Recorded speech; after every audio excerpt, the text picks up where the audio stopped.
सोमवार दिन मर्चिगोड़ छक निकट में पुरी डांस एकाडेमी रौप्य जयंती अवसर में पारंपरिक देवदासी माहारी नृत्योत्सव 2025 महासमारोह पालित हो जाइछि। ଏହି ଉତ୍ସବରେ ପ୍ରାୟ 60ରୁ ଅଧିକ ନୃତ୍ୟଶିଳ୍ପୀ ସିଂହଦର ସମ୍ମୁଖରୁ ଶ୍ରୀଜୀଉଙ୍କ ଚନ୍ଦନ ଶୋଭାଯାତ୍ରା ପଟୁଆରରେ ପାରମ୍ପରିକ ଦେବଦାସୀ ମାହାରୀ ନୃତ୍ୟ ପରିବେଷଣ କରିଥିଲେ। ସନ୍ଧ୍ୟାରେ ଅତିଥିମାନଙ୍କ ଦ୍ୱାରା ପ୍ରଦୀପ ପ୍ରଜ୍ୱଳନ ପୂର୍ବକ ସାଂସ୍କୃତିକ କାର୍ଯ୍ୟକ୍ରମର ଶୁଭାରମ୍ଭ ହୋଇଥିଲା।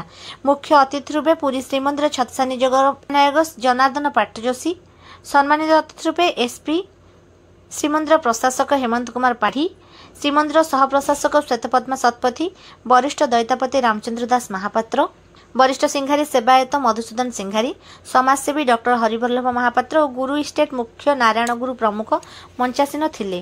संध्या सांस्कृतिक कार्यक्रम आरंभ होइथिला।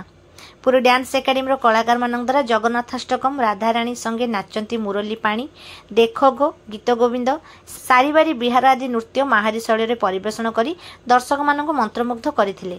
अतिथि कलाकार रूपे कृष्णमणि कलापीठ, चारु नर्तन, नाचघर, वैभवी कलाकेन्द्र कलाकार माने पारंपरिक देवदासी माहारी नृत्य परिवेषण करथिले।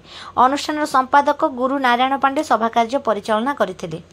एवं आज बहुत सौभाग्यर कथा जे आमर ये मंच प्रथम थर कर कार्यक्रम को उद्घाटन भाव जो 3 जन महान व्यक्तित्व आश्चर्य महाप्रभु अंग लगे सेवक समस्त तुम समस्त को धन्यवाद दे बहुत तुम आप भाषण देवा समय नहीं बट पे बहुत समय आस कार्यक्रम और बाहर 4टा ग्रुप आस कार्यक्रम करने यार मुख्य उद्देश्य आम पुरी डांस एकाडेमी 25 वर्ष एवं 35 वर्ष धरी मुझे 35 वर्ष कार्यक्रम कर मोर स्कूल 25-26 वर्ष हो गला। तो सिल्वर जुबली कार्यक्रम आम 3 भाग विभक्त हो। प्रथम पथरे आम 7 तारिख करूँ आम गुरु कंचन महापात्र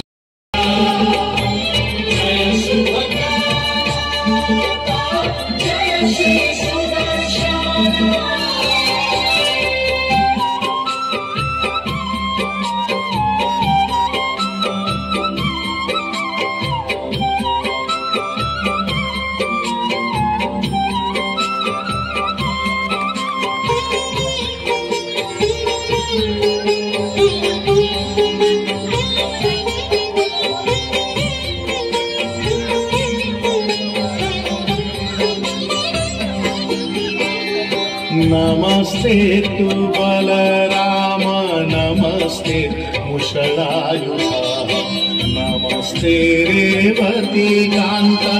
एते बड़ प्रोग्राम आयोजन करवा बहुत धन्यवाद पात्र से अछंती। प्रभु तांको सब बेले सहायता करंतु, उत्तर उन्नति हो तांकर प्रमुख पाखरे एति काम। आनंद कंदाय प्रणतार्ति हराय नीलाचल निवासाय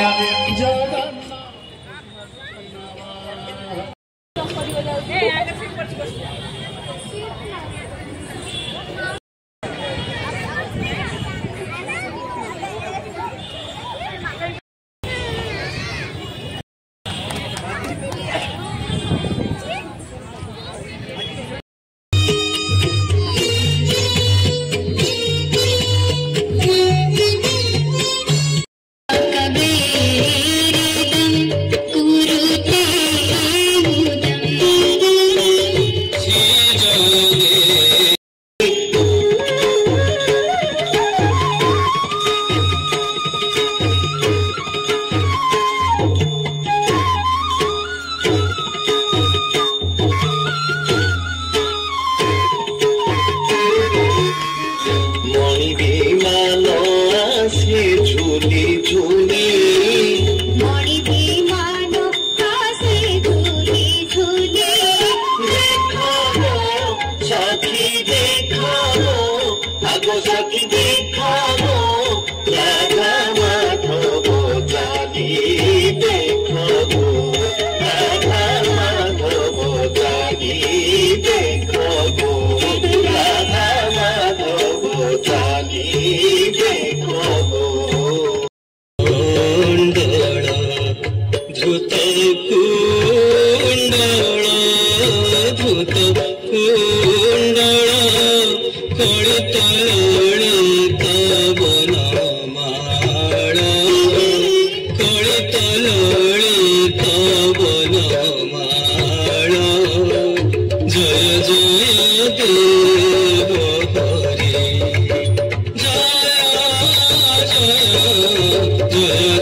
Thank you.